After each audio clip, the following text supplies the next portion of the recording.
서울의 심장부 에이펙스 타워 최상층 그랜드 볼룸은 성공의 아찔한 향기로 가득 차 있었다. 수백 개의 크리스탈 샹들리에가 터뜨리는 불빛은 그 자리에 모인 권력자들의 야망처럼 눈부시게 빛났다. 오늘은 에이펙스 홀딩스의 회장 강태민이 또 하나의 적대적 인수를 성공시킨 것을 축하하는 자리였다. 미디어의 플래시가 쉴 새 없이 터졌고 재계와 정계의 거물들이 그에게 축하를 건네기 위해 줄을 섰다. 강태민은 이 모든 소음의 중심에 서 있었다. 완벽하게 재단된 다크 네이비 슈트는 그의 차가운 카리스마를 더욱 돋보이게 했다. 그는 39의 나이로 대한민국 금융계를 뒤흔든 신화 그 자체였다. 그의 눈은 승자의 여유로 빛났지만 그 안에는 계산적이고 무자비한 냉기만이 감돌았다. 그는 사람들의 아첨 어린 미소를 받아주면서도 속으로는 다음 목표물을 저울질하고 있었다. 강 회장님 정말 대단하십니다. 해성중공업을 이렇게 단숨에 무너뜨릴 줄이야. 한 늙은 정치인이 기름진 목소리로 말했다. 태민은 입꼬리만 살짝 올려 미소를 지었다. 과찬이십니다, 의원님. 그저 시장의 논리대로 움직였을 뿐입니다. 그의 목소리는 낮고 부드러웠지만 듣는 이를 압도하는 힘이 있었다.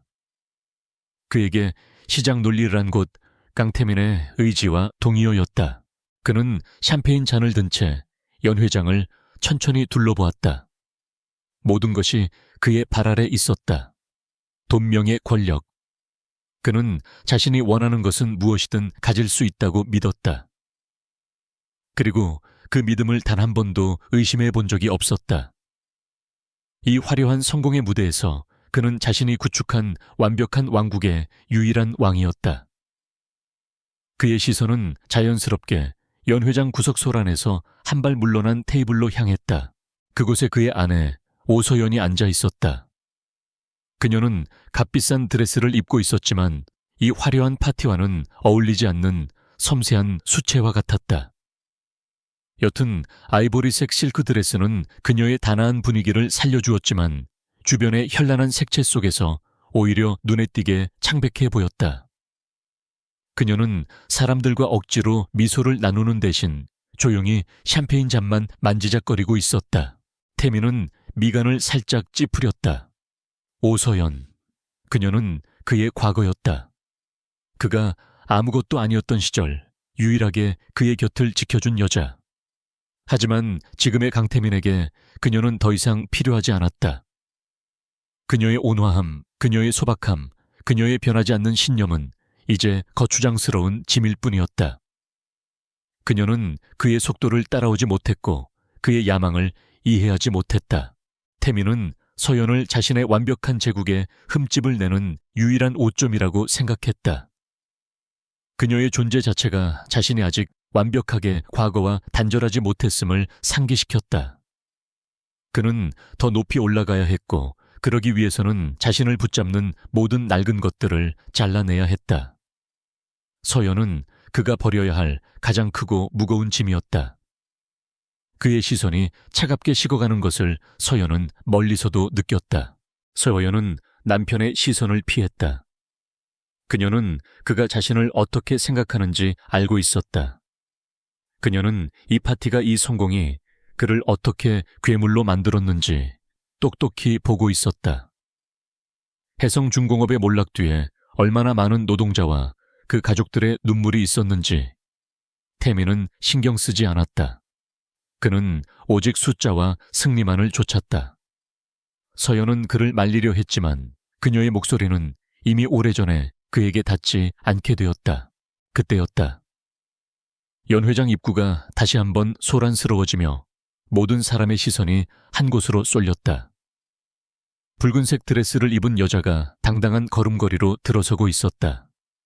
날카로운 눈매와 자신감 넘치는 미소 그녀는 머리부터 발끝까지 야망으로 휘감겨 있었다. 국내 최고 로펌의 에이스이자 M&A 전문가 최유진 변호사였다. 그녀는 이번 해성중공업 인수를 법률적으로 완벽하게 설계한 1등 공신이었다. 최유진은 곧장 태민에게로 향했다. 그녀의 높은 하이힐 소리가 대리석 바닥 위에서 또렷한 리듬을 만들었다. 그녀는 주변의 시선을 즐기며 태민 앞에 섰다. 축하해요, 강 회장님. 완벽한 승리였어요.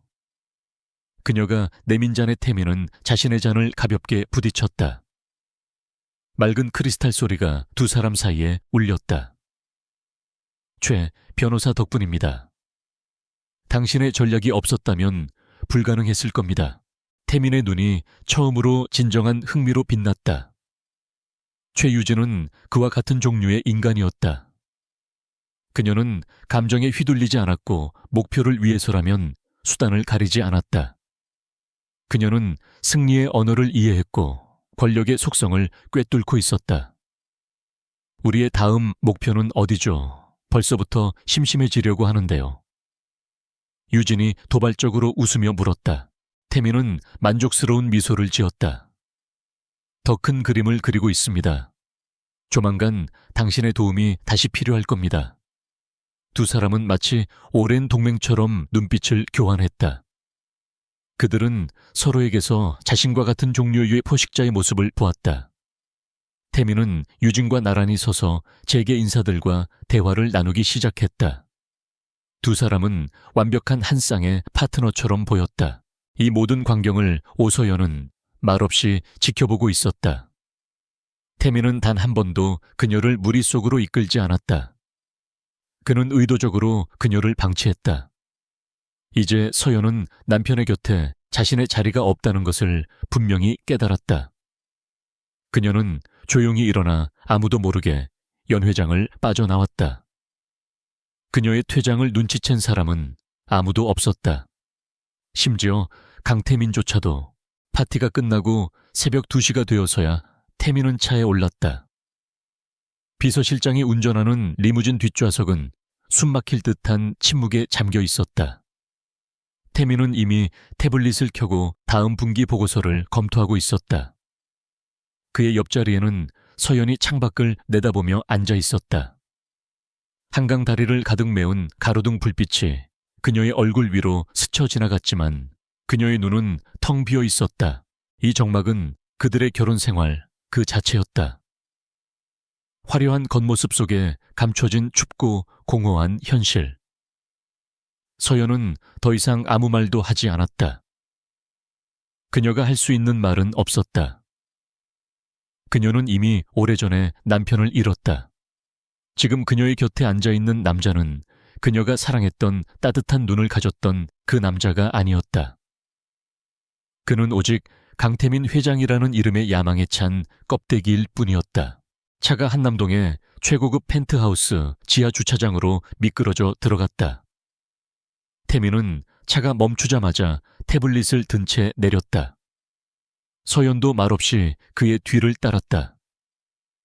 전용 엘리베이터를 타고 집으로 올라가는 동안에도 두 사람 사이에는 어떤 대화도 오가지 않았다. 현관문이 열리고 한강이 한눈에 내려다 보이는 거실의 거대한 통유리창 너머로 서울의 야경이 펼쳐졌다.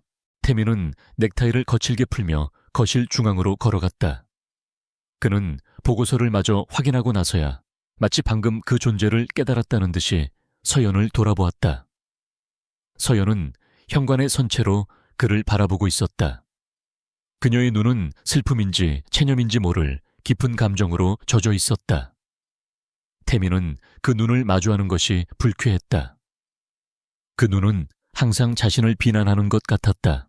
오서연. 태민이 입을 열었다. 그의 목소리는 파티장에서 들려주던 부드러운 통화는 완전히 달랐다. 얼음장처럼 차갑고 건조했다. 오늘 파티에서 당신 표정이 어떤 줄 알아 모든 걸 망치고 있었어. 내 성공을 축하하는 자리에 죽을 상이라니. 그는 비난의 말을 쏟아냈지만 이것은 본론이 아니었다. 서연은 대답하지 않았다. 그녀는 그저 그가 다음 말을 하기를 기다렸다. 그녀는 이미 예감하고 있었다. 당신은 더 이상 내게 필요 없어. 어서. 태민이 잔인한 문장을 내뱉었다. 당신은 내 세계에 어울리지 않아. 난 더 높이 올라갈 거고 당신 같은 짐을 지고 갈 생각은 없어. 그는 서재 책상으로 걸어가 서류 봉투 하나를 꺼내 그녀에게 던지듯 내밀었다. 이혼합시다. 그 말은 마치 비즈니스 거래를 통보하는 것처럼 무미건조했다. 위자료는 당신이 평생 써도 남을 만큼 넣어뒀어. 당신이 살던 작은 아파트도 당신 명의로 해뒀고. 그러니 조용히 서명하고 내 인생에서 사라져줘. 그는 마치 자선이라도 베푸는 듯한 오만한 태도를 보였다. 그는 서연이 울거나 매달릴 것이라 예상했다. 하지만 오서연은 울지 않았다. 그녀는 바닥에 떨어진 서류 봉투를 내려다보았다. 그리고 천천히 고개를 들어 태민을 바라보았다. 그녀의 눈은 더 이상 슬프지 않았다. 그곳에는 깊은 연민과 일종의 해방감마저 서려 있었다. 그녀는 남편이라는 이름의 이 남자가 얼마나 공허하고 불쌍한 존재인지 비로소 깨달았다. 당신은 모든 걸 가졌다고 생각하겠지만 사실 아무것도 가진 게 없군요. 서연이 조용한 목소리로 말했다. 그녀의 목소리에는 경멸조차 담겨 있지 않았다. 오직 순수한 사실만이 담겨 있었다. 그래요. 당신 말이 맞아요. 난 당신 세계에 어울리지 않아요. 아니, 더 이상 어울리고 싶지 않아요. 태민은 그녀의 뜻밖의 반응에 순간 당황했지만 곧 분노가 치밀었다. 감히 자신을 동정하는 듯한 그 눈빛을 견딜 수 없었다. 헛소리 집어치우고 서명이나 해 당신이 사랑했던 그 가난뱅이 강태민은 죽었어. 이제 내 앞길 막지 말고 꺼지라고. 그는 자신의 성공을 부정하는 듯한 그녀의 말을 참을 수 없었다. 서연은 마지막으로 그를 한번 바라보았다. 알겠어요. 당신이 원하는 대로 해줄게요. 그녀는 서류 봉투를 집어 들지 않았다. 그녀는 아무것도 가져가지 않겠다는 뜻을 분명히 했다. 그녀는 뒤돌아서서 자신이 사용하던 작은 방으로 들어갔다. 태민은 그녀의 마지막 모습에서조차 일말의 후회나 미련을 찾아볼 수 없다는 사실에 알 수 없는 불안감을 느꼈지만 이내 그것을 떨쳐버렸다. 그녀는 그저 패배자일 뿐이었다. 다음 날 아침 펜트하우스의 거실은 전날 밤의 공기보다 더 차가웠다. 강태민은 이미 완벽하게 슈트를 차려입고 손목시계를 확인하고 있었다. 그의 표정에는 일말의 감정 변화도 없었다. 그에게 이혼은 그저 처리해야 할 수많은 업무 중 하나에 불과했다. 그는 서재에서 밤을 새웠고 서연이 거실로 나오는 소리에도 고개조차 들지 않았다. 오서연은 작은 캐리어 하나만을 들고 복도 끝에서 걸어 나왔다. 그녀 역시 밤새 잠 못 이루었지만 얼굴은 의외로 평온했다. 퉁퉁 붓거나 눈물로 얼룩진 모습이 아니었다. 그녀는 평소와 같은 단정한 원피스를 입고 있었다. 태민은 그 모습에 순간적으로 불쾌감을 느꼈다. 그는 그녀가 최소한 절망하거나 매달릴 줄 알았다. 준비는 끝났나 태민이 서류 가방을 들며 물었다. 마치 함께 출장을 떠나는 사람에게 묻는 듯한 말투였다. 서연은 고개를 끄덕였다. 변호사 사무실에서 10시에 만나기로 했어. 김 비서가 아래층에서 대기 중이다. 그는 앞장서서 현관으로 걸어갔다. 서연은 마지막으로 자신이 수년간 가꾸었던 창가의 난초들을 바라보았다. 변호사 사무실은 에이펙스 타워만큼이나 높고 차가운 유리 건물에 위치해 있었다. 회의실의 거대한 마호가니, 테이블은 위압적인 분위기를 풍겼다. 태민의 법무팀 변호사들이 일렬로 앉아 서류를 검토하고 있었다. 서연은 홀로 그들 맞은편에 앉았다. 그녀는 따로 변호사를 선임하지 않았다. 이 싸움이 무의미하다는 것을 알았기 때문이었다. 태민의 수석 변호사가 정중하지만 기계적인 목소리로 이혼 합의서의 조항들을 읽어 내려가기 시작했다. 강태민 회장께서는 오서연 씨에게 위자료 및 재산 분할 명목으로 현금 500억 원과 현재 거주 중인 한남동 펜트하우스의 지분 30%, 그리고 청담동의 상가 건물 한 채를 변호사의 목소리가 회의실에 울려 퍼졌다. 강태민은 창밖을 내다보며 이 지루한 절차가 빨리 끝나기만을 바랐다. 그는 서연에게 돈으로 보상하는 것이 자신의 마지막 의무이자 자비라고 생각했다. 그 정도 금액이면 그녀가 평생 아무것도 하지 않고 살아도 될 터였다. 그는 돈으로 그녀의 입을 막고 그녀의 존재를 자신의 역사에서 깨끗이 지워버릴 수 있다고 믿었다.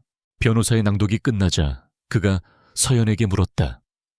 오서연 씨, 이 합의서 내용에 동의하십니까? 회의실의 모든 시선이 그녀에게로 향했다. 태민 역시 처음으로 그녀를 정면으로 바라보았다. 그는 그녀가 이 엄청난 금액에 놀라거나 혹은 더 많은 것을 요구할지도 모른다고 생각했다. 오서연은 잠시 침묵을 지켰다. 그리고 천천히 입을 열었다. 그녀의 목소리는 작았지만 회의실에 무거운 공기를 가를 만큼 또렷했다. 이 조건들은 받아들일 수 없습니다. 순간 태민의 변호사들이 당황한 기색을 보였다. 태민의 미간이 좁혀졌다. 그는 그녀가 감히 자신에게 반기를 든다고 생각했다. 더 원하는 게 뭐지? 태민이 차갑게 끼어들었다. 저는 당신의 돈은 필요 없습니다. 서연이 태민을 똑바로 바라보며 말했다.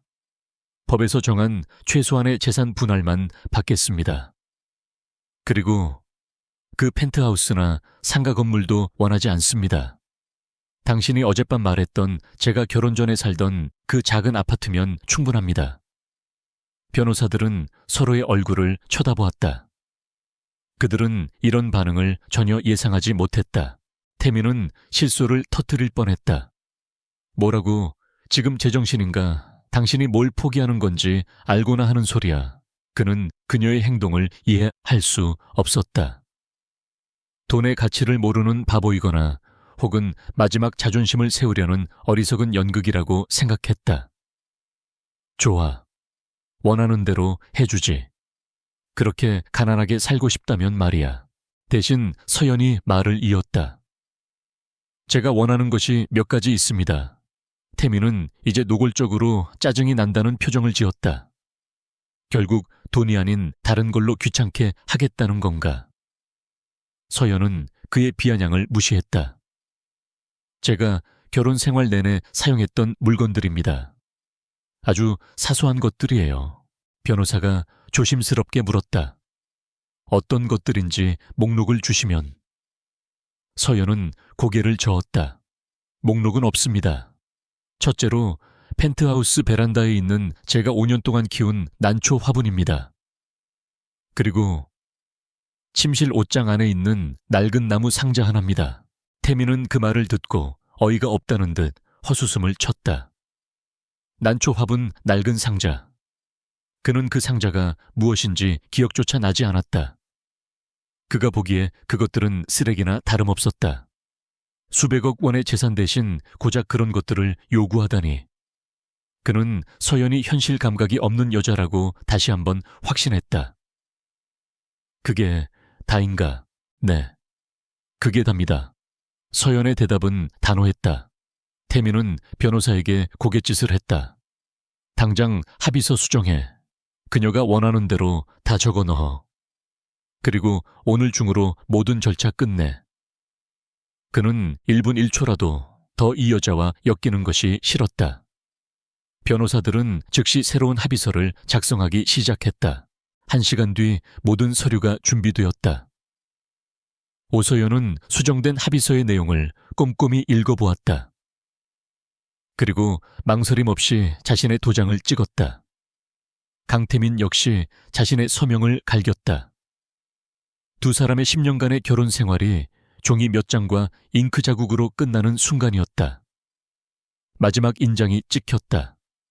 모든 것이 법적으로 끝났다. 태민은 서류가 담긴 봉투를 챙겨들고 즉시 자리에서 일어났다. 그는 서연에게 악수를 청하지도 마지막 인사를 건네지도 않았다. 그는 그녀를 마치 방금 거래를 마친 타인처럼 혹은 그보다 못한 존재처럼 대했다. 그는 회의실을 나가기 직전 잠시 멈춰 서서 그녀를 돌아보았다. 당신은 끝까지 약한 사람이었군. 현실을 직시할 용기도 없고 기회를 잡을 줄도 모르지. 그것이 그가 아내였던 여자에게 남긴 마지막 말이었다. 그는 서연의 침묵을 나약함의 증거로 받아들였다. 그녀가 왜 돈 대신 그 하찮은 물건들을 택했는지 이해하려 하지도 않았다. 그에게 가치 있는 것은 오직 숫자로 환산되는 것들 뿐이었다. 그는 서연이 자신의 승리를 순순히 인정했다고 패배자로서 조용히 물러난다고 생각했다. 강태민은 엘리베이터를 타고 1층 로비로 내려오면서 깊은 해방감을 느꼈다. 마침내 자신을 올가매던 마지막 족쇄가 풀린 기분이었다. 그는 더 이상 과거에 발목 잡히지 않을 것이다. 그는 자신의 야망을 100% 이해하고 함께 달릴 수 있는 새로운 파트너를 이미 점찍어 두었다. 그는 채 오르자마자 비서에게 지시했다. 최유진 변호사 사무실로 가지. 그리고 그는 최유진에게 전화를 걸었다. 나 강태민입니다. 방금 모든 게 정리됐습니다. 수화기 너머로 유진의 낮고 매력적인 웃음소리가 들려왔다. 축하해요, 강 회장님. 새로운 시작을. 태민의 입게도 차가운 미소가 걸렸다. 그렇습니다. 우리의 새로운 시작을. 같은 시각 홀로 남겨진 서연은 변호사 사무실을 나왔다. 그녀는 태민이 보낸 차를 타지 않고 택시를 잡았다. 그녀는 펜트하우스로 돌아가 자신의 짐을 챙겼다. 그녀가 챙긴 것은 정확히 그녀가 요구한 2가지뿐이었다. 시들어가던 것을 정성껏 살려낸 난초 화분과 2사람이 가난했지만 행복했던 시절의 편지들이 담긴 나무 상자. 그녀는 수백 벌의 명품 드레스와 보석들 값비싼 가구들을 모두 남겨두고 그 집을 나왔다. 그녀가 그 집에서 가져온 유일한 사치는 강태민이 이미 괴물이 되기 전 그가 인간이었던 시절의 증거물 뿐이었다. 그녀는 작은 아파트로 향하는 택시 안에서 처음으로 눈물을 흘렸다. 그것은 슬픔의 눈물이 아니라 질긴 속박에서 풀려난 안도의 눈물이었다. 그날 오후 에이펙스 홀딩스는 긴급 이사회를 소집했다. 그리고 곧이어 언론에 대대적인 보도자료가 배포되었다. 에이펙스 홀딩스 법무법인 K와 전략적 파트너십 체결, M&A 전문가 최유진 변호사 영입. 그리고 그 기사의 마지막 줄에는 이런 문장이 작게 덧붙여져 있었다. 한편 강태민 회장은 오늘부로 오서연 씨와 합의 이혼했으며 최유진 변호사와 연인 관계임을 공식 발표했다. 강태민은 자신의 사무실에서 최유진과 함께 샴페인을 터뜨렸다. 그는 완벽한 승리를 거두었다고 생각했다. 그는 자신이 버린 아내가 얼마나 나약하고 현실 감각 없는 존재였는지 다시 한번 확인하며 스스로의 선택에 만족했다. 그는 몰랐다. 자신이 버린 것이 나약한 아내가 아니라 자신의 인생에서 유일하게 진실했던 마지막 조각이었음을. 강태민과 최유진은 서울 금융계의 가장 뜨거운 커플이 되었다. 언론은 그들을 야망의 동맹이라 불렀다.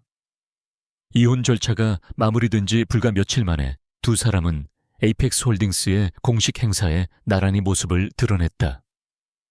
그들의 관계는 단순한 연인을 넘어선 철저한 비즈니스 합병에 가까웠다. 그들은 펜트하우스 스위트룸에서 와인잔을 부딪히는 대신 복잡한 재무제표와 인수합병 전략을 논의하며 밤을 지새웠다. 그들에게 로맨스는 곧 승리 그 자체였다. 2사람의 결합은 에이펙스 홀딩스에 즉각적인 시너지를 가져왔다. 태민의 무자비한 결단력과 유진의 날카로운 법률 지식이 결합하자 그들의 행보는 거칠 것이 없었다. 주간은 연일 최고치를 경신했고 시장은 그들의 다음 행보에 주목했다. 태민은 유진을 단순한 법률 고문이 아닌 그룹의 핵심 전략가로 임명했다. 그녀는 태민의 야망을 완벽하게 이해하고 실행에 옮길 수 있는 유일한 파트너였다. 해성중공업 인수는 시작에 불과했다. 태민은 더 큰 먹잇감을 원했다. 그의 오랜 숙적이자 대한민국 재계의 거목 대항그룹 송 회장. 송 회장은 늙은 여우라 불릴 만큼 노련하고 막강한 영향력을 지닌 인물이었다. 그는 수십 년간 정계와 재계를 아우르며 자신만의 철옹성을 구축했다. 그를 무너뜨린다는 것은 단순히 기업 하나를 차지하는 것이 아니라 강태민 자신이 구시대의 종말과 새시대의 개막을 선언하는 것과 같았다. 태민은 이사진 회의에서 송 회장의 대항그룹을 다음 목표로 선언했다. 회의실은 순간 정적에 휩싸였다. 몇몇 원로 이사들은 불가능한 일이라며 난색을 표했다. 대항그룹은 에이펙스 홀딩스보다 규모가 3배는 컸으며 송 회장의 방어막은 견고했다. 하지만 태민은 그들의 반대를 비웃었다. 두려우면 지금 당장 이 자리에서 나가시오. 나는 불가능에 도전하는 것이 아니라 당연한 승리를 쟁취하려는 겁니다. 최유진이 태민의 옆에서 태블릿 화면을 회의실 스크린에 띄웠다. 그녀가 송 회장을 무너뜨릴 계획을 브리핑하기 시작했다. 그것은 대담하고 치밀하며 법의 경계선을 아슬아슬하게 넘나드는 전략이었다. 송 회장의 약점은 복잡한 순환 출자 구조입니다. 겉보기엔 견고하지만 핵심 고리 하나만 끊어내면 도미노처럼 무너질 수 있습니다. 유진의 목소리는 차분했지만 강력한 자신감이 배어 있었다. 그녀의 계획은 이러했다. 첫째, 해외의 다수의 유령 회사 SPC를 설립하여 자금을 세탁하고 이 자금으로 대항그룹의 핵심 계열사 주식을 비밀리에 매집한다. 둘째, 송 회장 일가의 비리나 경영상의 약점을 파고들어 여론을 악화시킨다. 셋째, 주가가 폭락하는 시점에 맞춰 레버리지를 최대로 이용한 적대적 인수를 감행한다. 이것은 명백한 전쟁 선포였다. 태민은 유진의 계획에 완전히 매료되었다. 그는 즉시 승인했다. 에이펙스 홀딩스의 모든 자원과 인력이 이 거대한 전쟁에 투입되었다. 유진은 자신의 로펌 인맥을 총동원해 송 회장의 뒤를 캐기 시작했다. 그녀는 기업 사냥꾼들을 고용해 시장의 대한그룹에 대한 부정적인 루머를 퍼뜨렸다. 태민은 금융시장에서 자신의 영향력을 이용해 대한그룹 계열사들의 주식을 공매도하며 주가를 압박했다. 이 위험한 계획에 제동을 건 사람이 있었다. 에이펙스 홀딩스의 창립 멤버이자 재무를 총괄하는 박 부회장이었다. 그는 태민이 맨손으로 회사를 일굴 때부터 함께 해온 유일한 원로였다. 박 부회장은 긴급히 태민의 사무실을 찾아와 간곡히 경고했다. 회장님 최 변호사의 방식은 너무 위험합니다. 이것은 정도 경영이 아닙니다. 금융감독원의 표적이 될 수 있습니다. 박 부회장은 재무제표를 펼쳐 보이며 위험성을 조목조목 짚었다.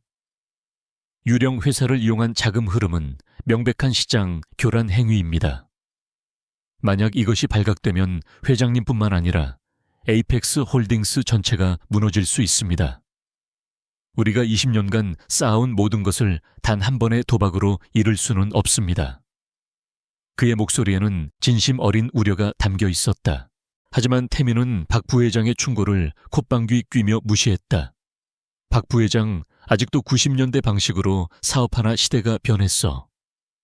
리스크 없이는 아무것도 얻을 수 없는 법이야.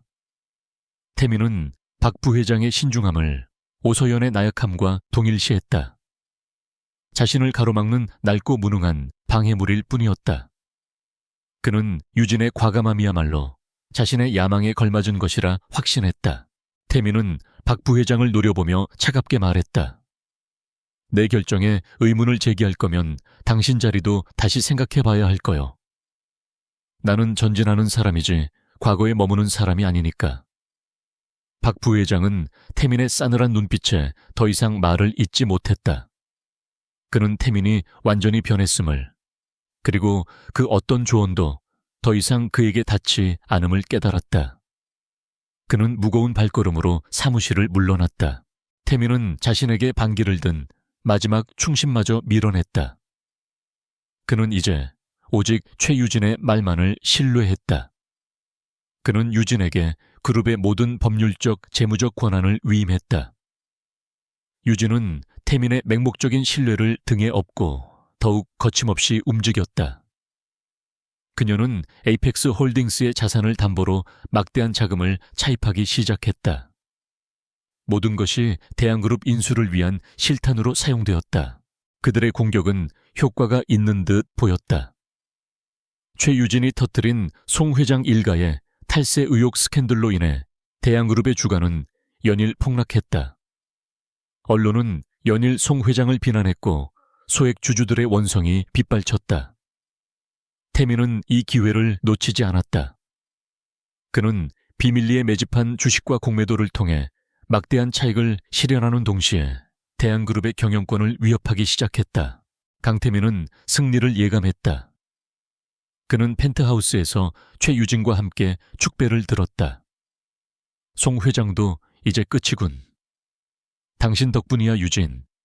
유진은 그의 품에 안기며 요염하게 웃었다. 우리는 이제 서울을 아니 대한민국 전체를 손에 넣게 될 거예요. 당신은 황제가 되는 거고 나는 황후가 되는 거죠. 두 사람의 웃음소리가 서울의 야경 위로 울려 퍼졌다. 하지만 그들은 몰랐다. 늙은 여우 송 회장은 그들의 생각보다 훨씬 더 교활하고 치밀한 상대였다. 그는 태민과 유진이 파놓은 함정을 모르는 척 순순히 당해주고 있는 것처럼 보였다. 송 회장은 자신의 제국이 흔들리는 것을 조용히 지켜보며 더 큰 그물을 짜고 있었다. 그는 강태민의 오만함이 스스로를 파멸시킬 때까지 기다리고 있었다. 태민은 오소연을 버렸을 때와 똑같은 실수를 반복하고 있었다.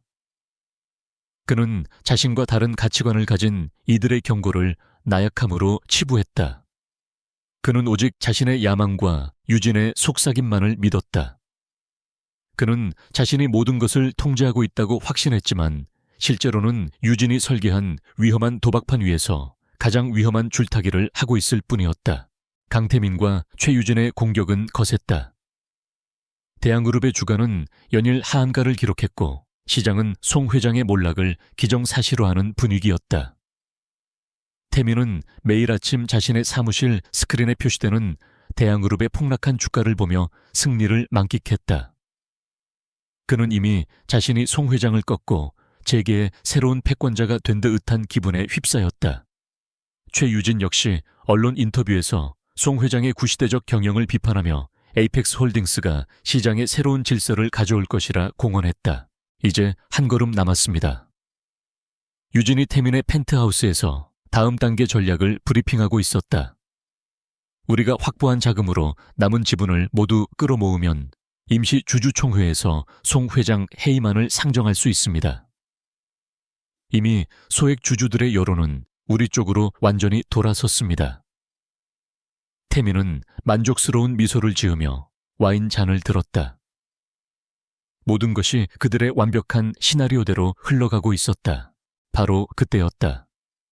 태민의 비서실장으로부터 긴급한 전화가 걸려왔다. 그의 목소리는 평소의 침착함을 잃고 다급하게 떨리고 있었다. 회장님, 지금 즉시 뉴스를 확인하셔야 합니다. 큰일 났습니다. 태민은 불길한 예감에 휩싸여 즉시 TV를 켰다. 모든 경제 채널에서 속보가 쏟아져 나오고 있었다. 유럽계 사모펀드 AET 대항그룹 인수자금 지원, 전격 철회 선언, AET 페온드는 최유진이 이번 인수를 위해 레버리지 자금의 핵심으로 끌어들인 곳이었다. 에이펙스 홀딩스의 자산을 담보로 막대한 자금을 지원하기로 약속했던 곳이었다. 그들의 갑작스러운 철회는 단순한 자금 부족을 의미하는 것이 아니었다. 그것은 에이펙스 홀딩스의 신용도에 치명타를 날리고 연쇄적인 자금 압박을 불러올 시한폭탄이었다. 태민의 얼굴이 삽시간에 굳어졌다. 유진, 이게 어떻게 된 일이지? 최유진의 얼굴도 하얗게 질려 있었다. 그녀는 이런 사태를 전혀 예상하지 못했다. 말도 안 돼. 계약은 완벽했어요. 법적으로 그들이 일방적으로 철회할 수 없어요. 그녀는 미친 듯이 전화를 걸기 시작했지만 AET 펀드의 아시아 지부 책임자는 연락이 두절된 상태였다. 그들의 철회는 명백히 의도적이고 계획적인 움직임이었다. 시장은 즉각 반응했다. 이번에는 에이펙스 홀딩스의 주가가 폭락하기 시작했다. AET 피온드의 배후에는 송 회장이 있었다. 그는 태민과 유진이 자금줄을 확보하기 위해 AET와 접촉하고 있다는 것을 진작에 파악했다. 송 회장은 자신이 수십 년간 쌓아온 유럽 내 인맥을 총동원해 AET의 본사를 압박했다. 그는 태민이 담보로 제공한 에이펙스의 자산 가치가 부풀려져 있으며 이번 인수가 불법적인 시장 교란 행위임을 증명하는 자료들을 은밀히 전달했다. AET는 위험을 감지하고 즉시 발을 뺀 것이었다. 태민은 자금줄이 막히자 패닉에 빠졌다. 대한그룹 주식을 매입하기 위해 빌린 막대한 자금의 이자 상환일이 다가오고 있었다. 당장 유동성 위기를 막지 못하면 그가 담보로 잡힌 에이펙스 홀딩스의 핵심 자산들이 채권단에게 넘어갈 판이었다. 그는 은행과 증권사에 전화를 돌려 추가 대출을 요청했지만 시장의 반응은 싸늘했다. AET의 이탈은 그들에게 강태민에 대한 위험 신호로 받아들여졌다. 설상가상으로 두 번째 타격이 날아들었다. 그날 오후 금융감독원이 에이펙스 홀딩스 본사에 대한 특별감리 및 압수수색에 착수했다는 속보가 터졌다. 혐의는 해성중공업 인수 과정에서의 주가 조작 및 대한그룹 관련 미공개 정보 이용, 그리고 페이퍼 컴퍼니를 이용한 불법 자금 조성 의혹이었다. 이것은 최유진이 설계한 바로 그 창의적인 전략의 핵심이었다. 압수수색 영장에는 최유진 변호사의 이름이 강태민 회장과 함께 주범으로 적시되어 있었다. 검은 양복을 입은 금감원 조사관들이 에이펙스 타워 로비로 들이닥쳤다. 언론사 카메라들이 그 모습을 생중계했다. 태민은 자신의 사무실에서 유리창 너머로 아수라장이 된 1층 로비를 내려다보며 주먹을 부르짖었다. 20년간 쌓아 올린 그의 제국이, 그의 완벽한 성이 무너지는 소리가 들리는 듯 했다. 유진, 당신이 모든 걸 해결한다고 했잖아. 이게 다 뭐야? 태민이 처음으로 유진에게 고함을 질렀다. 그의 눈은 분노와 불안으로 충혈되어 있었다. 그는 자신이 통제할 수 없는 상황에 내몰렸다는 사실을 견딜 수 없었다.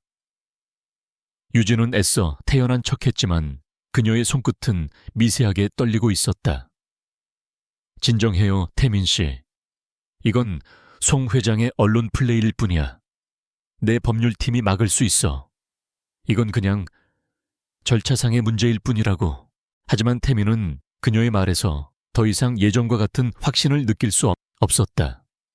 그는 유진의 눈동자에서 스쳐 지나가는 아주 찰나의 공포를 목격했다.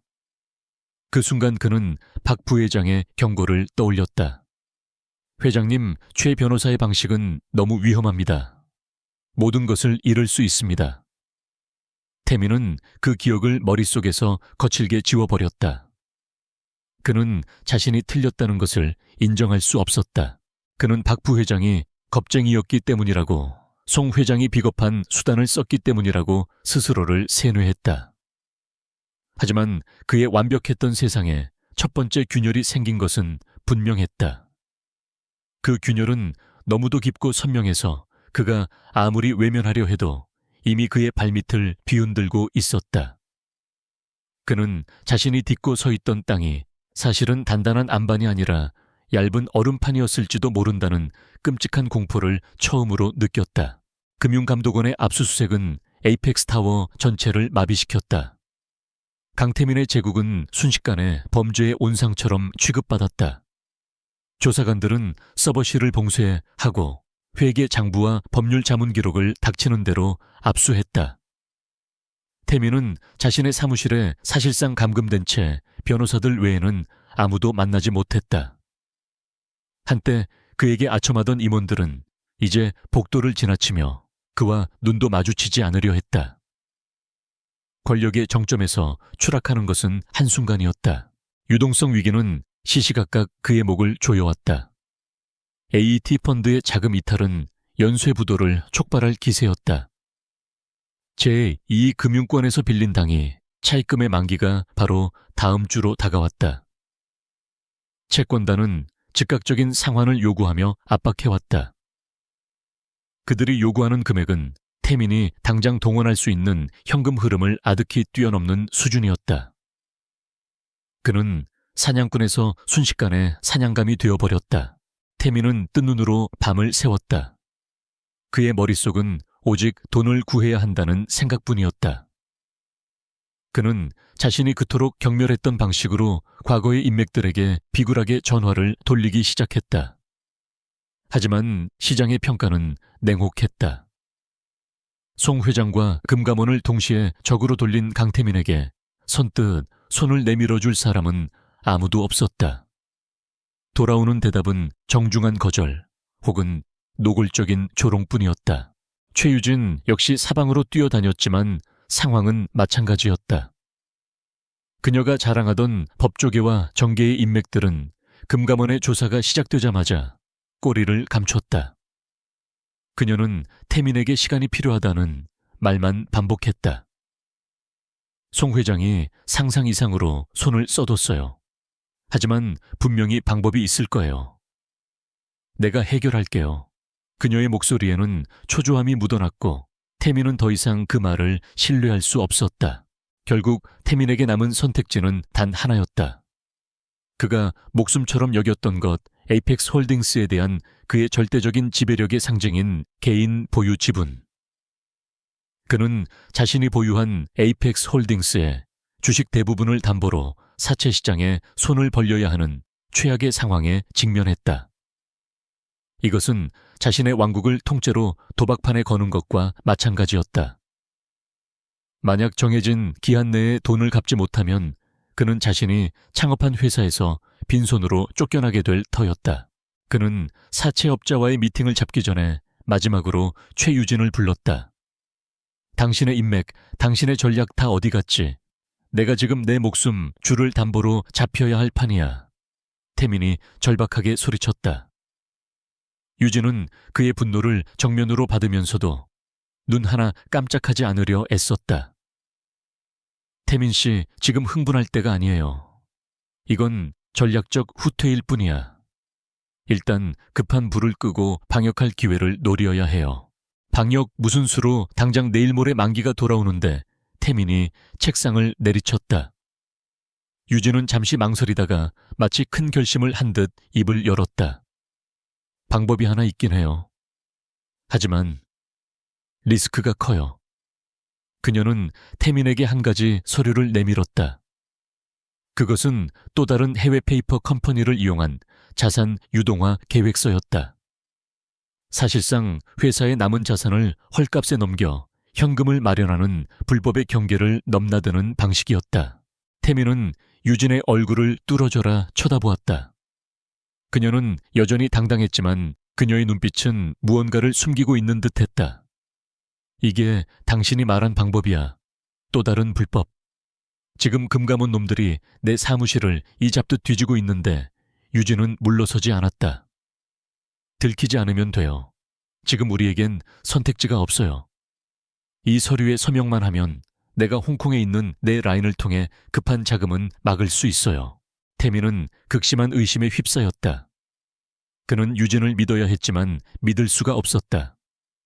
그녀가 자신을 더 깊은 수렁으로 밀어넣고 있는 것은 아닐까 하지만 그는 다른 대안이 없었다. 그는 결국 자신의 주식을 담보로 잡히는 것과 유진의 위험한 제안 사이에서 후자를 선택할 수밖에 없었다. 그는 자신의 파멸을 향해 한 걸음 더 다가가는 서류에 서명을 갈겼다. 그날 밤 태민은 잠을 이룰 수 없었다. 불안감과 의심이 그의 온몸을 갉아먹었다. 그는 서재로 들어가 유진이 그동안 처리했던 모든 법률 서류들을 처음부터 끝까지 직접 검토하기 시작했다. AET 펀드와의 계약서, 해성중공업 인수 관련 서류, 그리고 수많은 페이퍼 컴퍼니 설립 문서들까지. 그는 법률 전문가가 아니었지만 수십 년간 비즈니스 현장에서 단련된 그의 감각은 동물적이었다. 새벽이 밝아올 무렵 태민은 마침내 무언가를 발견했다. 그것은 아주 사소하고 교묘하게 숨겨진 독소 조항들이었다. AT 펀드와의 계약서에는 감독기관의 조사 개시 시펀드 측은 즉각적인 자금 회수 권한을 가진다는 조항이 작은 글씨로 삽입되어 있었다. 유진은 이 조항이 표준적인 것이라 설명했지만 태민은 이제 그것이 송 회장에게 공격의 빌미를 주기 위해 의도적으로 삽입된 것일지도 모른다는 의심을 지울 수 없었다. 더욱 충격적인 것은 페이퍼 컴퍼니 관련 서류들이었다. 모든 서류의 최종 책임자와 자금 인출 승인 권한은 강태민 회장으로 명시되어 있었다. 반면 최유진 변호사는 법률 자문이라는 역할로 한정되어 있어 법적 책임을 교묘하게 피해갈 수 있는 구조로 설계되어 있었다. 그녀는 태민에게 모든 서류가 공동 책임 하에 있다고 설명했지만 서류상의 증거는 명백히 태민 혼자 모든 것을 지시하고 실행한 주범으로 몰아가고 있었다. 태민은 등골이 서늘해지는 것을 느꼈다. 이것은 실수가 아니었다. 이것은 완벽하게 계획된 함정이었다. 최유진은 처음부터 자신을 방패막이로 내세울 계획이었던 것이다. 그녀는 송 회장과 싸우는 파트너가 아니라 자신을 송 회장에게 제물로 바치려는 하이에나였을지도 모른다. 그는 자신이 오소연을 버렸던 것과 똑같은 방식으로, 아니 그보다 더 잔인하고 교활한 방식으로 최유진에게 배신당하고 있음을 깨달았다. 하지만 그는 이미 너무 깊이 빠져 있었다. 그가 지금 유진을 배신자로 몰아쓴다 해도 그것은 자신의 유죄를 인정하는 꼴밖에 되지 않았다. 모든 증거가 그를 향하고 있었다. 그는 자신이 유진이 파놓은 함정 속으로 제 발로 걸어 들어왔음을, 그리고 이제 와서는 빠져나갈 방법이 없음을 깨달았다. 의심의 그림자는 단순한 불안이 아니라 그의 목을 조르는 차가운 현실이 되어 있었다. 그는 마지막으로 자신이 서명했던 새로운 자금 유동화 서류를 떠올렸다. 그건 역시 또 하나의 덧칠 것이 분명했다. 그는 유진에게 전화를 걸었다. 방금 서명한 서류 잠시 보류해. 다시 검토할 게 있어. 하지만 유진의 목소리는 이미 차갑게 변해 있었다. 무슨 소리예요? 태민 씨 서류는 이미 홍콩으로 넘어갔어요. 자금은 내일 아침이면 입금될 거예요. 태민은 전화기를 든 채 그 자리에 얼어붙었다. 그는 마지막 남은 탈출구마저 자신의 손으로 막아버렸다는 것을 깨달았다. 그는 최유진이라는 거미줄에 완벽하게 걸려든 먹잇감이었다. 언론은 연일 강태민 회장 횡령 및 주가 조작 혐의라는 제목의 기사를 쏟아내기 시작했다. 그는 이제 돌이킬 수 없는 지점을 넘어섰다. AP홀딩스 이사회 긴급 소집 공고는 새벽녘에 모든 이사의 개인 단말기로 전송되었다. 안건은 회사의 존속 위기에 따른 경영진의 책임 및 쇄신안. 강태민은 이 소집 공고를 받고 오히려 비릿한 미소를 지었다.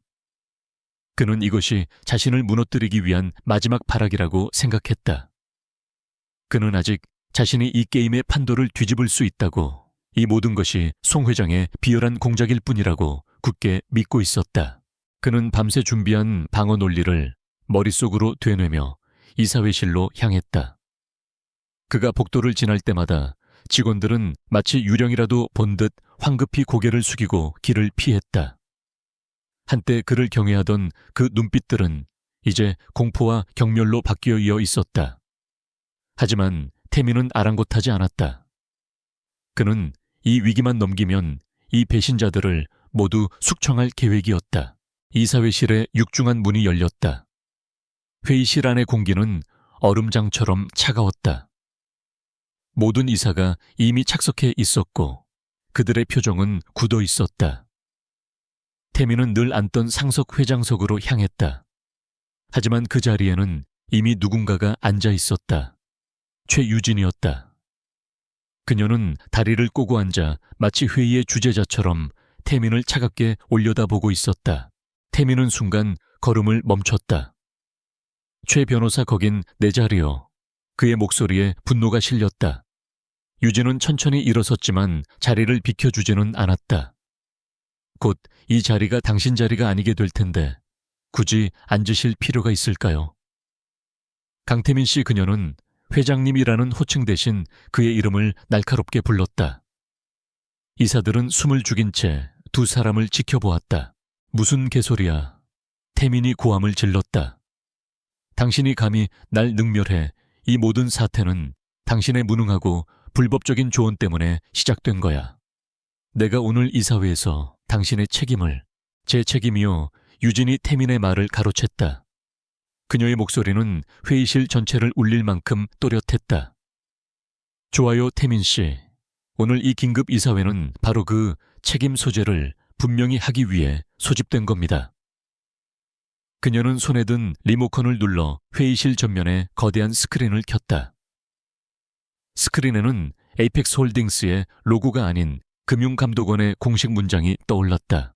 현재 에이펙스 홀딩스는 불법 자금 조성, 주가 조작, 횡령 및 배임 혐의로 존폐의 기로에 서 있습니다. 그리고 이 모든 범죄의 최종 승인권자는 유진은 리모컨을 다시 한번 눌렀다. 스크린에는 태민이 지난 몇 달간 서명했던 수십 건의 서류들이 나타났다. 홍콩의 페이퍼 컴퍼니, 설립 서류 AET 펀드와의 이면 계약서, 그리고 그가 어제 마지막으로 서명했던 불법 자산 유동화 계획서까지. 모든 서류의 가장 마지막 장에는 강태민의 크고 힘 있는 필체의 서명이 확대되어 있었다. 강태민, 바로 당신입니다. 유진이 태민을 손가락으로 가리켰다. 태민은 숨이 멎는 것 같았다. 이건 네가 다 준비한 서류잖아. 난 법률 자문인 널 믿고. 믿음이요, 비즈니스에서 믿음 만큼 어리석은 게 또 있을까요? 유진이 비웃었다. 전 분명히 법률 자문으로서의 역할만 수행했습니다. 모든 서류에는 최종 결정 및 실행은 회장의 고유 권한임을 명시했죠. 그녀가 어제 태민이 발견했던 바로 그 독소 조항들을 스크린에 띄웠다. 당신은 읽어보지도 않고 서명했더군요. 당신의 그 오만함이 당신을 이 자리에 세운 겁니다. 태민은 부들부들 떨었다. 너, 날 함정에 빠뜨린 거야. 함정이 아닙니다. 당신의 야망을 위한 지름길이었죠. 당신은 그 길을 스스로 선택했습니다. 유진은 준비한 자료들을 일사천리로 브리핑하기 시작했다.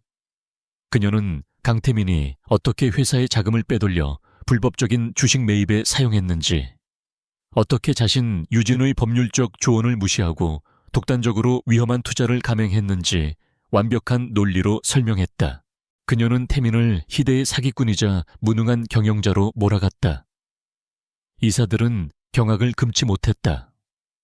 그들은 태민이 이 정도로 무모하고 불법적인 일을 저질렀으리라고는 상상도 못했다.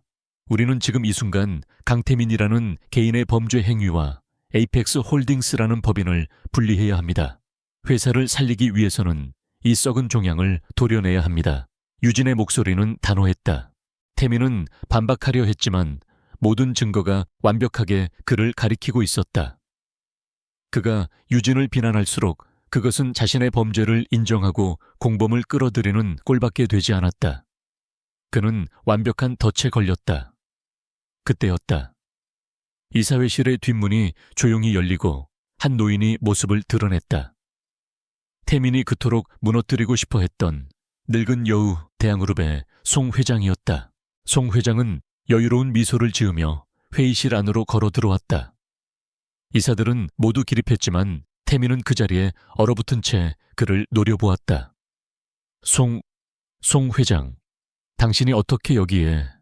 송 회장은 태민을 지나쳐 최유진의 옆자리, 즉 태민이 앉았어야 할 상석에 자연스럽게 앉았다.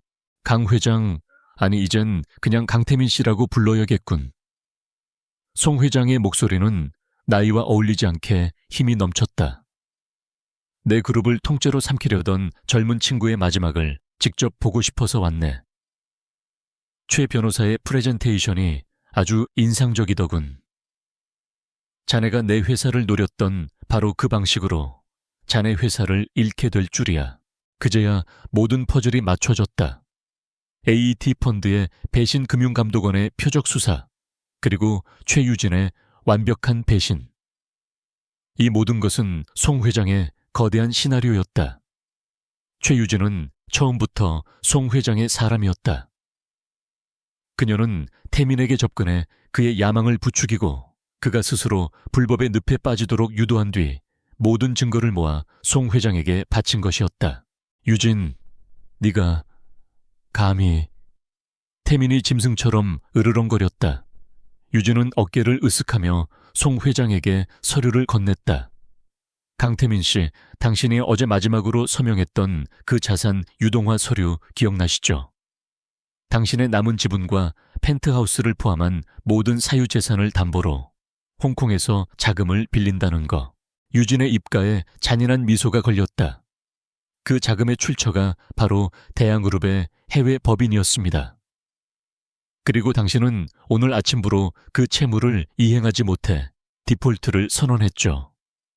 그 결과 당신이 가진 에이펙스 홀딩스의 모든 지분은 합법적으로 채권자인 송 회장님과 저에게 양도되었습니다.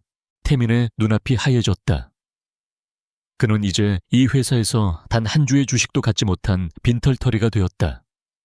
그는 자신이 평생을 바쳐 이룬 모든 것을 자신이 선택한 여자에게, 자신이 무시했던 늙은이에게 단 하루아침에 모두 빼앗긴 것이었다. 유진은 자리에서 일어나 이사들을 둘러보았다. 이제 저는 에이펙스 홀딩스의 최대 주주 자격으로 이사회를 주재하겠습니다. 그녀는 태민을 차갑게 내려다보며 안건을 상정했다. 안건 제1호 강태민 현 이사회 의장 및 대표이사 해임의 건. 표결에 붙이겠습니다. 송 회장이 가장 먼저 손을 들었다. 찬성. 그러자 마치 기다렸다는 듯이 어제까지 태민에게 충성을 맹세하던 이사들이 차례로 손을 들었다. 찬성합니다. 찬성. 찬성. 만장일치였다. 강태민은 자신이 세운 왕국에서 자신의 부하들에 의해 가장 비참한 방식으로 축출당했다.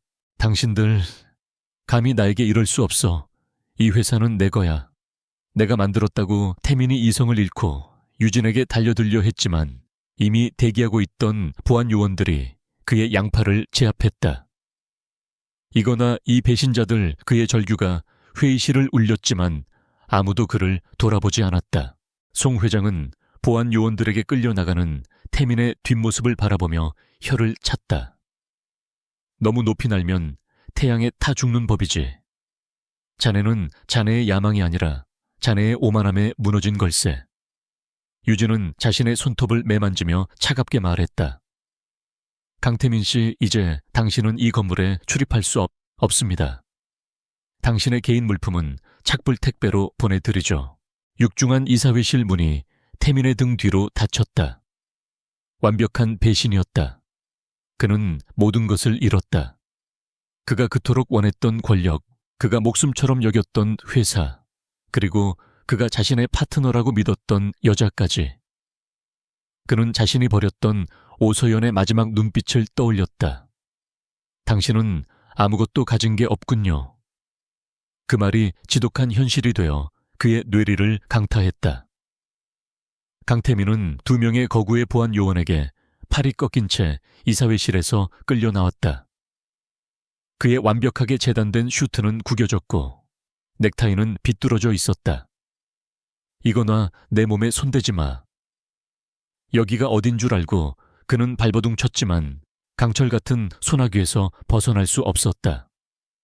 엘리베이터가 1층 로비에 도착하고 문이 열리는 순간 그는 지옥의 입구를 마주했다. 수백 개의 카메라 플래시가 그의 눈을 멀게 할 듯이 터져 나왔다.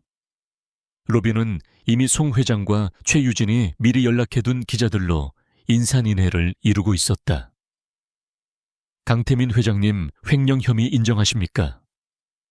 최유진 변호사에게 모든 책임을 떠넘기려 한 것이 사실입니까? 에이펙스 홀딩스는 이제 어떻게 되는 겁니까? 질문들이 총알처럼 쏟아졌다. 한때는 그의 말 한마디를 듣기 위해 애걸하던 기자들이 이제는 그의 몰락을 축하하는 하이에나처럼 달려들었다.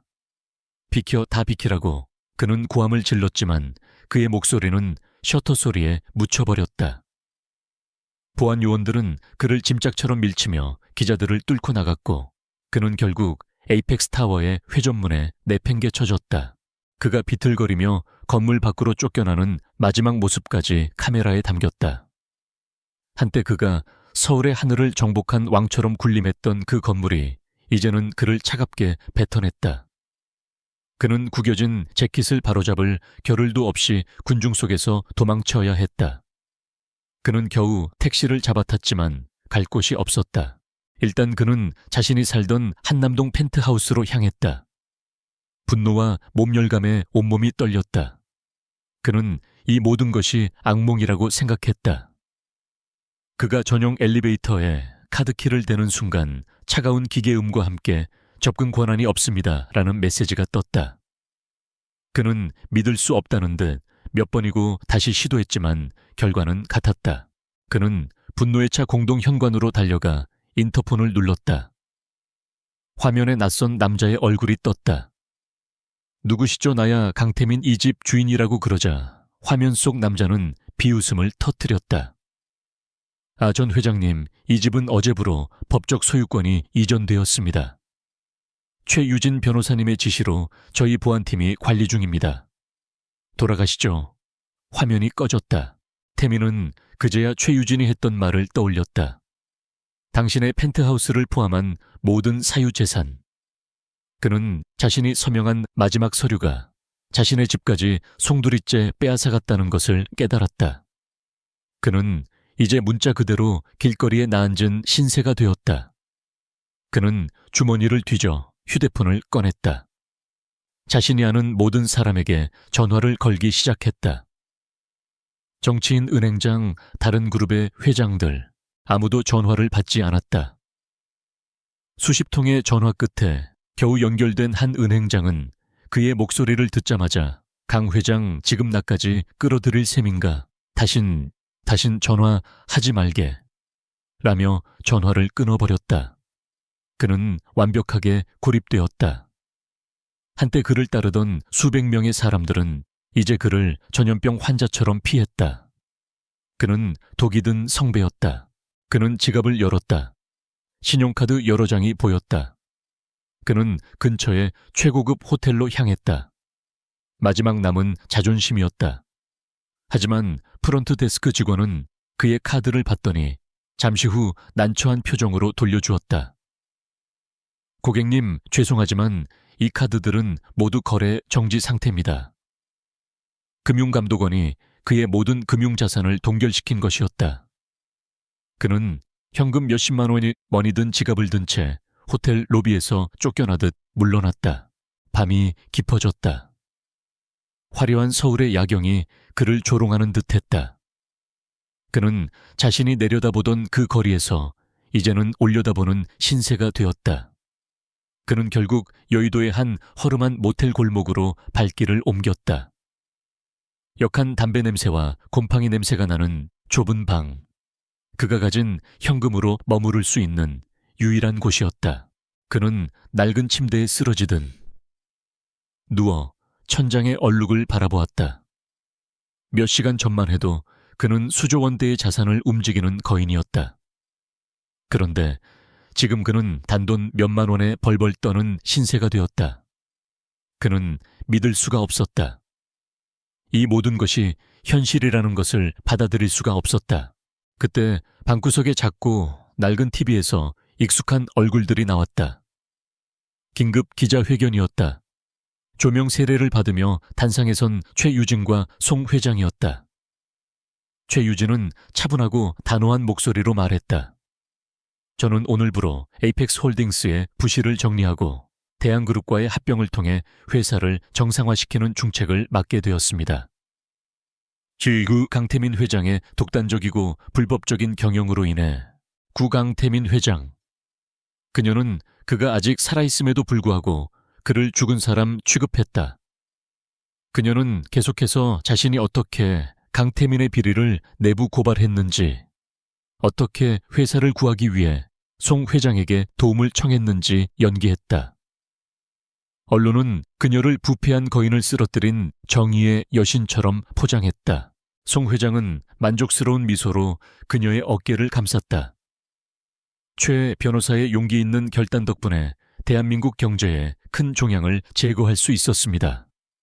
대한그룹은 H의 우수한 인력들을 포용하여 태민은 TV를 향해 잿더리를 집어던졌다. 화면이 깨지며 지지직거리는 소리와 함께 모든 것이 암흑으로 변했다. 방 안에 정적이 찾아왔다. 그리고 그 정적 속에서 강태민의 오만함이 산산조각 나는 소리가 들렸다. 그를 지탱하던 모든 것이 사라졌다. 돈, 권력, 명예, 그가 믿었던 파트너. 그는 더 이상 분노하지 않았다. 분노할 힘조차 남아있지 않았다. 그의 안에는 거대하고 차가운 공허함만이 남았다. 그는 자신이 아무것도 아니라는 것을 깨달았다. 강태민 회장이라는 껍데기를 벗겨내자 그 안에는 텅 빈 무만이 존재했다. 그는 자신이 평생을 바쳐 쌓아 올린 모든 것이 사실은 아무런 가치도 없는 신기루였음을 깨달았다. 허름한 모텔방의 공기는 탁하고 무거웠다. 창문 틈으로 새벽의 차가운 빛이 스며들었지만 방 안의 어둠을 몰아내기엔 역부족이었다. 강태민은 며칠째 씻지도 못한 몸을 웅크린 채 낡은 침대에 누워 있었다. 한때 그의 몸을 감쌌던 최고급 이탈리아제 슈트는 이제 구겨지고 얼룩진 누더기에 불과했다. 그의 턱에는 거뭇하게 수염이 자라나 있었고 한때 세상을 호령하던 그의 눈은 텅 비어 있었다. 그는 모든 것을 잃었다.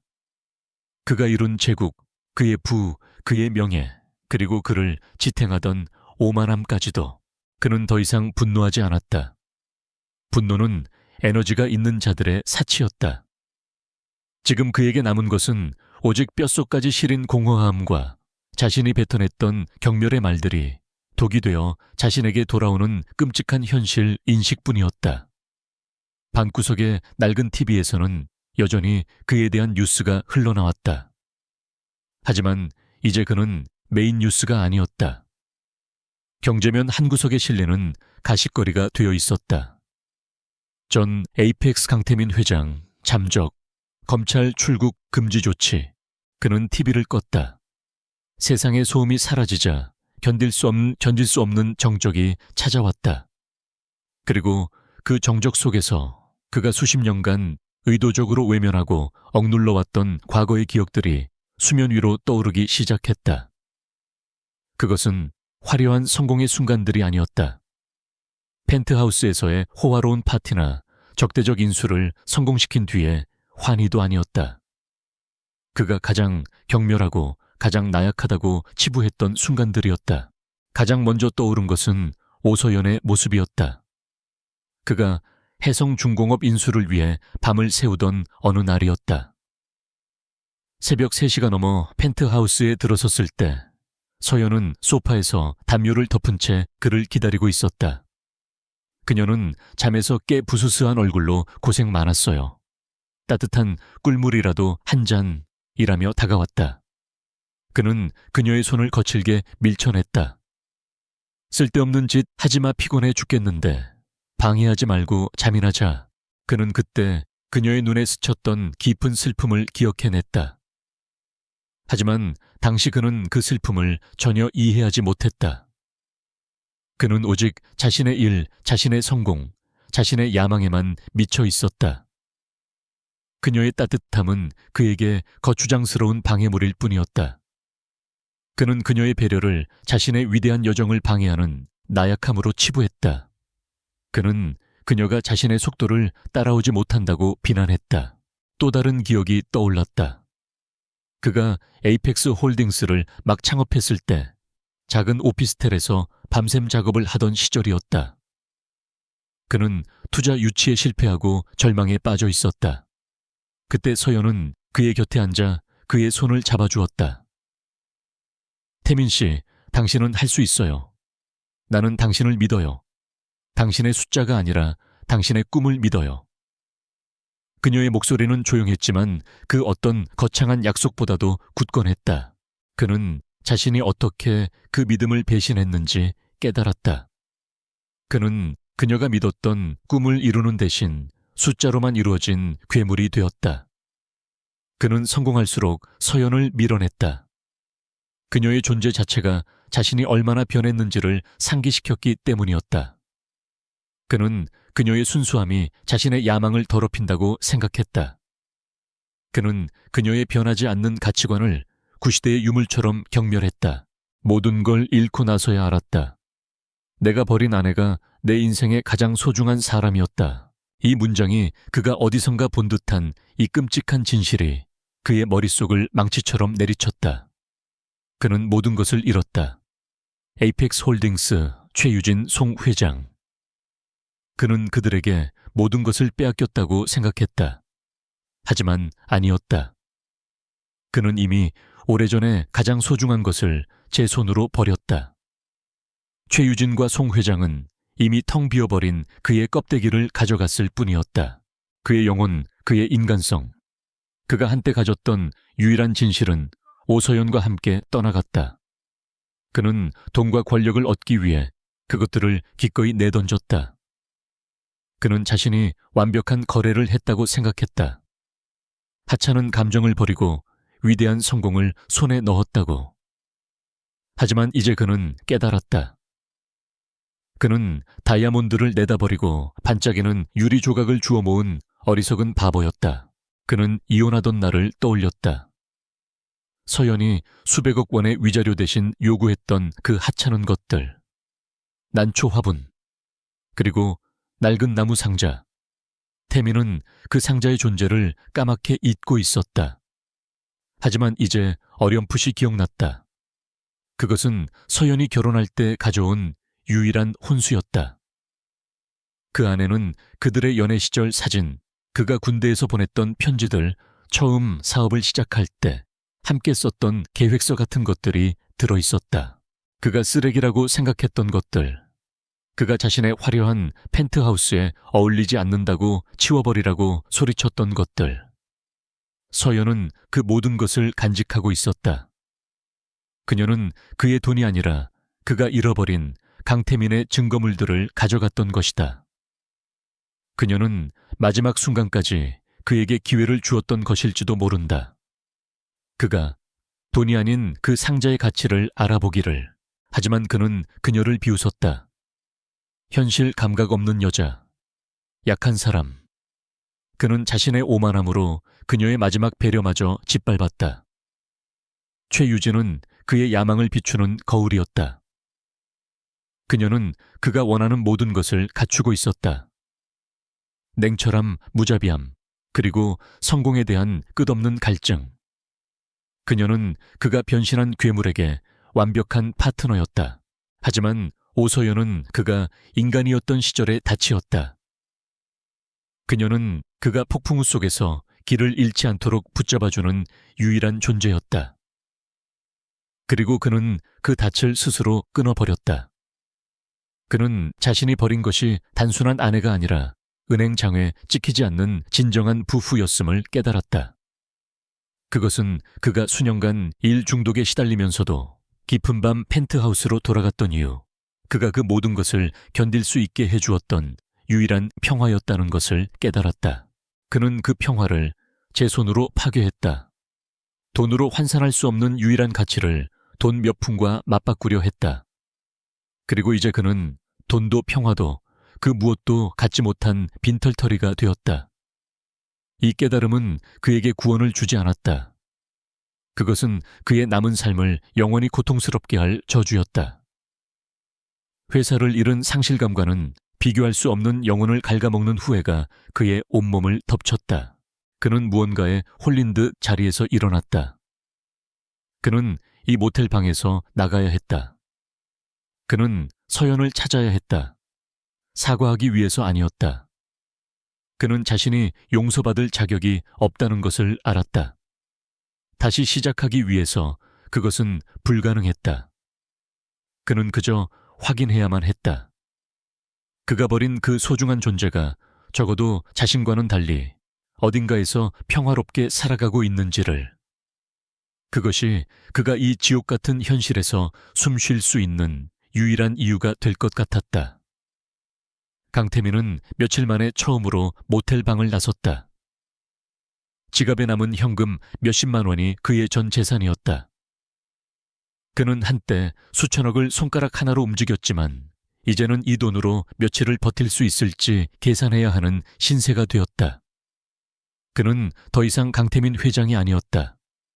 그는 이름도 집도 미래도 없는 유령일 뿐이었다. 하지만 그의 텅 빈 눈동자 속에는 단 하나의 목적의식만이 희미하게 타오르고 있었다. 오서연.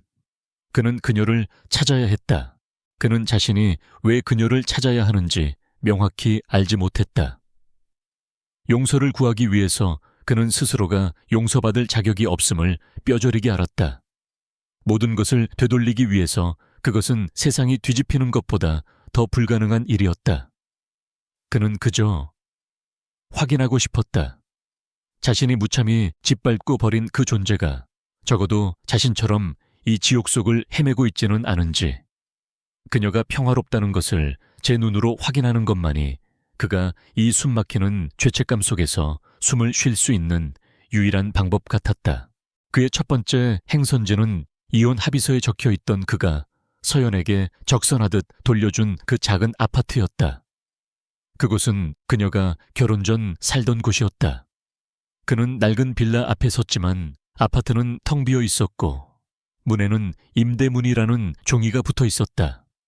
그는 부동산 중개업소에 들어가 물었다. 이 집에 살던 오서연 씨, 어디로 이사 갔는지 아십니까? 중개인은 그를 위아래로 훑어보았다. 행색은 노숙자나 다름없었지만 그의 눈빛에 서린 절박함에 마지못해 대답했다. 오서연 씨요, 그분 여기 이사 온 적 없는데요. 전 주인 강태민께서 명예 이전만 해놓고 한 번도 나타나지 않으셨습니다. 태민은 망치로 머리를 맞은 듯한 충격을 받았다. 그녀는 그 집조차 받지 않았다. 그렇다면 그녀는 어디로 갔단 말인가? 그는 문득 이혼 합의서에 또 다른 조항을 떠올렸다. 위자료 500억. 그는 비틀거리며 근처 은행으로 향했다. 그는 자신이 이체했던 그 계좌의 내역을 확인해야 했다. 이미 모든 계좌가 정지된 그였지만 그는 창구 직원에게 거의 애원하다시피 신분증을 내밀며 사정했다. 제발 이 계좌에서 돈이 인출되었는지만 확인해 주십시오. 직원은 그의 신분을 확인하고는 경멸과 동정이 뒤섞인 눈으로 그를 바라보았다. 그의 몰락은 전 국민이 아는 사실이었다. 잠시 후 직원이 말했다. 이 계좌 500억 원이 입금된 날짜 그대로 단 1원도 인출되지 않았습니다. 태민은 그 자리에 주저앉을 뻔했다. 그녀는 돈을 건드리지 않았다. 그가 그녀의 삶을 보상한다며 던져준 그 거액의 돈을 그녀는 마치 더러운 것인 양 내버려 두었다. 그녀는 정말로 그가 쓰레기 취급했던 난초 화분과 낡은 나무 상자만을 가지고 그의 인생에서 사라진 것이었다. 그녀는 그의 돈이 아니라 그와의 완전한 단절을 원했던 것이다. 이 깨달음은 그가 최유진에게 당한 배신보다 더 고통스럽게 그의 심장을 도려냈다. 이제 그에게 남은 단서는 없었다. 그녀의 가족은 모두 돌아가셨고 그는 그녀의 친구가 누구인지조차 알지 못했다. 그는 자신의 세계에 빠져 그녀의 세계를 단 한 번도 들여다보려 하지 않았기 때문이었다. 그는 막막했다. 세상의 모든 실마리가 끊어진 기분이었다. 그는 며칠을 서울역 근처를 배회하며 남은 돈을 아끼기 위해 값싼 찜질방에서 쪽잠을 잤다. 그러다 문득 그 난초 화분이 떠올랐다. 아니, 그녀가 항상 입버릇처럼 말하던 도자기가 생각났다. 흙은 정직해요. 불을 견뎌내고 나면 자신이 가진 본 모습을 그대로 보여주죠. 그녀는 주말마다 도예 공방에 다녔고 그는 그것을 시간 낭비라며 생산성 없는 취미라고 비웃었다. 그는 자신이 비웃었던 바로 그 쓸모없는 기억에 매달리기 시작했다. 그는 찜질방 컴퓨터로 서울 시내의 모든 도예 공방 목록을 검색했다. 그리고 다음 날부터 남루한 행색을 한 채 그 공방들을 하나하나 찾아다니기 시작했다. 혹시 오서연이라는 분을 아십니까? 대부분의 공방 주인들은 그를 경계하며 내쫓았다. 그는 사기꾼이거나 빚쟁이이거나 혹은 정신 나간 사람처럼 보였다. 며칠간의 수색은 아무런 성과도 없었다. 그의 돈은 거의 바닥나고 있었다. 그가 마지막 희망을 걸고 찾아간 곳은 인사동의 한적한 골목에 위치한 아주 오래된 전통 가마였다. 백발이 성성한 노인만이 홀로 찻잔을 다듬고 있었다. 태민은 거의 기어들어가는 목소리로 같은 질문을 반복했다. 오서연 씨를 찾고 있습니다. 노인은 물레를 멈추고 그를 지그시 바라보았다. 그리고 잠시 생각에 잠기더니 입을 열었다. 오서연, 아주 맑은 눈을 가진 부인이었지. 한동안 여기서 흙을 배우다가 떠났네. 태민의 심장이 거세게 뛰기 시작했다. 어디로 가셨는지 아십니까? 글쎄. 속세가 싫다고 했네. 조용한 바닷가에서 작은 가마를 하나 차리고 싶다고 했어. 흙을 빚으며 조용히 살고 싶다고. 그게 어디였더라? 남쪽 바다였는데. 그래, 통영이라고 했던 것 같구먼. 통영. 서울에서 가장 먼 남쪽의 항구 도시. 태민은 노인에게 몇 번이고 허리를 숙여 감사 인사를 하고는 공방을 뛰쳐나왔다.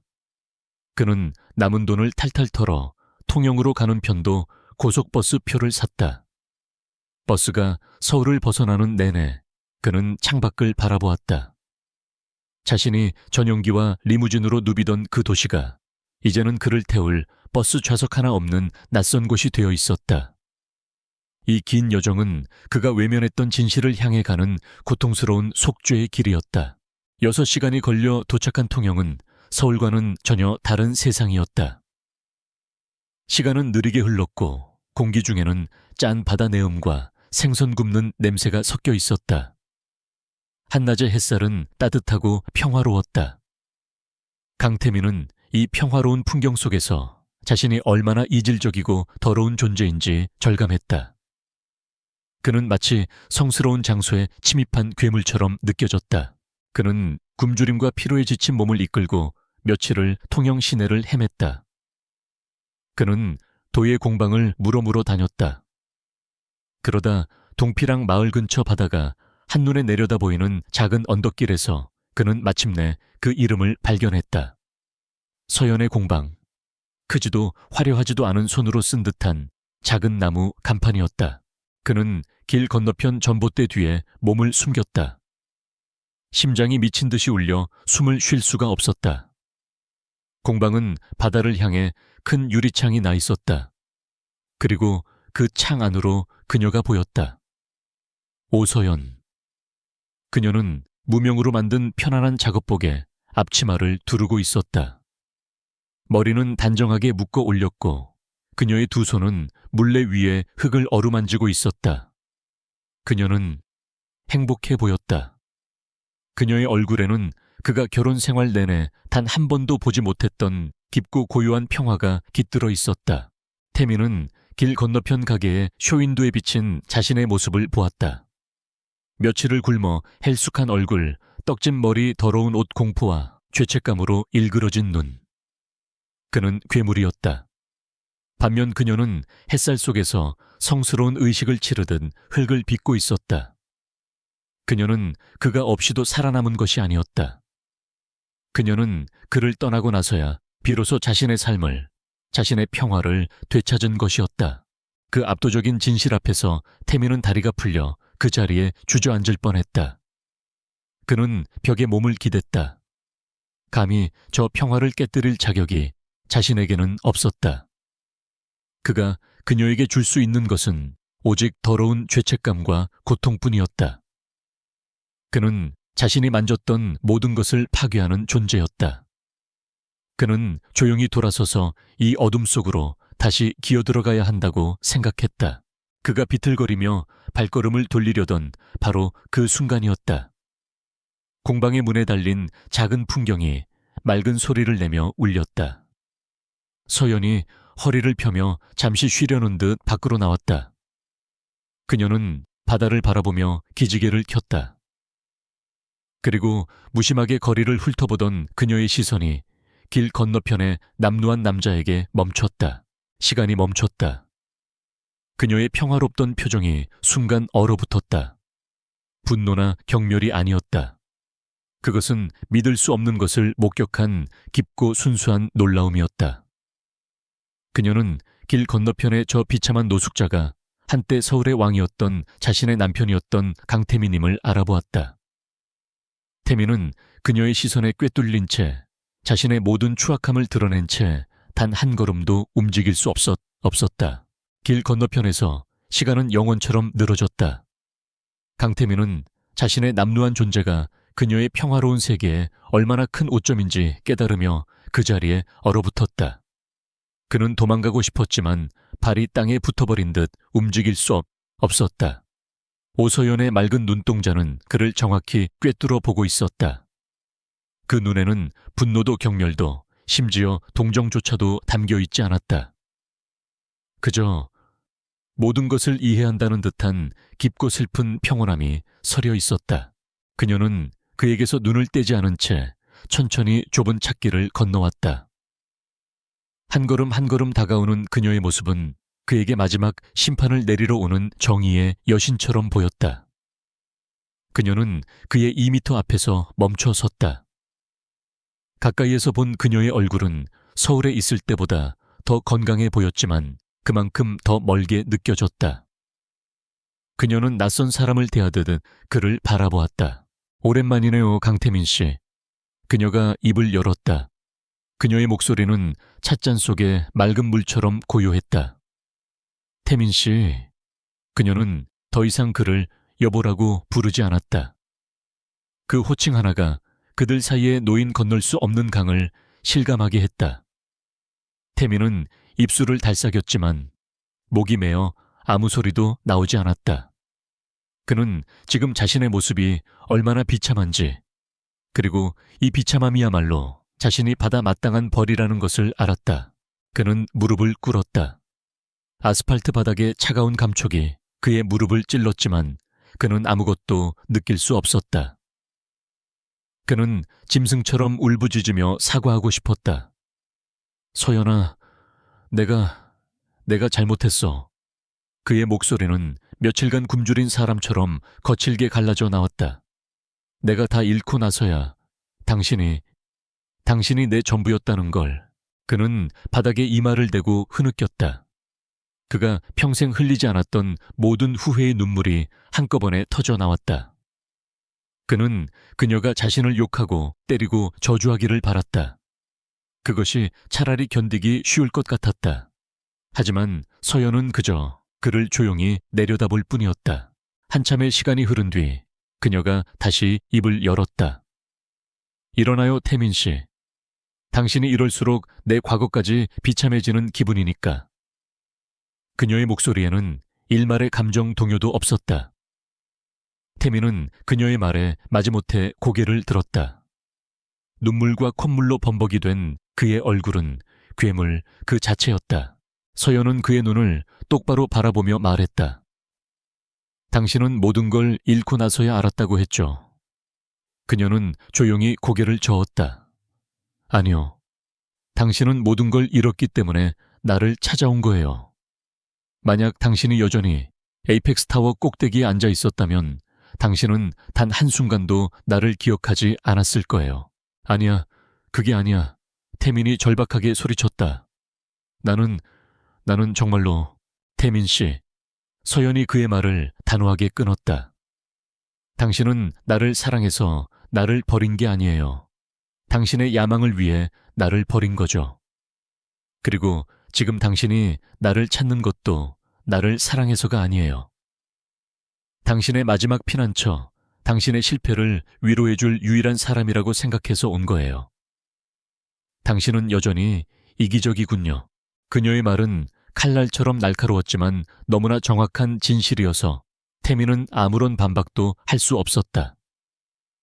그는 자신의 죄책감을 덜기 위해 그녀를 찾아왔다. 그녀에게 용서를 구함으로써 이 지옥 같은 현실에서 조금이라도 구원받고 싶었던 것이다. 나는 당신을 오래전에 용서했어요. 서연이 말했다. 태민의 눈이 희미한 희망으로 흔들렸다. 하지만 그녀가 말을 이었다. 그 용서는 당신을 위한 게 아니었어요. 나를 위한 거였죠. 당신이라는 감옥에서, 당신이 준 상처라는 족쇄에서 내가 풀려나기 위해 필요했던 거예요. 내 용서는 당신에게 면죄부를 주는 게 아니에요, 태민 씨. 그녀는 자신의 작은 공방을 돌아보았다. 창문 안쪽에는 태민이 기억하는 바로 그 난초 화분이 따뜻한 햇살을 받으며 싱싱하게 자라고 있었다. 저 난초 당신이 죽어가게 내버려 뒀던 거죠. 나는 저걸 살리기 위해 흙을 갈고 매일 물을 주었어요. 내 삶도 마찬가지였어요. 당신이 망가뜨린 내 삶을 나는 이곳에서 다시 빚어낸 거예요. 이 흙들처럼. 태민은 그녀가 무슨 말을 하는지 깨달았다. 그는 그녀에게 돌아올 자리가 없었다. 그럼 나는 이제 어떻게 해야 하지? 그가 넋나간 사람처럼 중얼거렸다. 서연은 그를 바라보았다. 그 눈에는 더 이상 슬픔도 놀라움도 없었다. 오직 완전한 끝을 구하는 평온만이 남아있었다. 그건 내가 알 바 아니죠. 당신은 당신의 선택에 대한 책임을 지고 살아가는 거예요. 당신이 그토록 원했던 성공의 대가가 바로 지금 당신의 모습이니까. 그녀는 그에게 마지막 말을 건넸다. 당신이 버린 아내가 당신 인생의 가장 소중한 사람이었다는 걸 깨달았다고 했죠. 그 말이 맞아요. 하지만 그 깨달음이 당신을 구원해 주지는 않아요. 그 끔찍한 진실을 안고 남은 평생을 후회 속에서 살아가는 것. 그게 바로 당신이 받을 벌이에요. 돌아가요. 그리고 다시는 여기 나타나지 말아요. 여긴 당신이 돌아올 과거가 아니에요. 당신이 망쳐버린 것을 내가 힘겹게 다시 일궈낸 나의 현재니까. 오서연은 그 말을 끝으로 뒤돌아섰다. 그녀는 더 이상 그를 돌아보지 않았다. 그녀는 천천히 찾길을 건너 자신의 공방으로 들어갔다. 문에 달린 풍경이 딸랑하고 맑은 소리를 냈다. 마치 이 더러운 세상과 그녀의 성소를 구분짓는 결계처럼 강태민은 그녀가 들어간 문이 닫히는 것을 망연자실하게 바라보았다. 그는 모든 것을 잃었다. 돈, 명예, 권력. 그리고 마침내 그는 자신이 버렸던 가장 소중한 것이 무엇인지 깨달았다. 하지만 그 깨달음은 그에게 구원이 아니라 영원한 형벌을 선고했다. 그는 그녀를 되찾을 수 없었다. 그녀를 되찾을 자격이 없었다. 그는 비틀거리며 일어섰다. 통영의 햇살은 눈부시게 따뜻했지만 그의 영혼은 시베리아의 동토보다 더 차갑게 얼어붙어 있었다. 그는 자신이 누구인지 어디로 가야 하는지 몰랐다. 그는 그저 자신이 버린 그 소중한 진실이 숨쉬는 곳에서 가장 먼 곳으로 걸어가기 시작했다. 그의 등 뒤로 평화로운 바다의 파도 소리만이 그가 저지른 돌이킬 수 없는 과거를 조용히 속삭이고 있었다.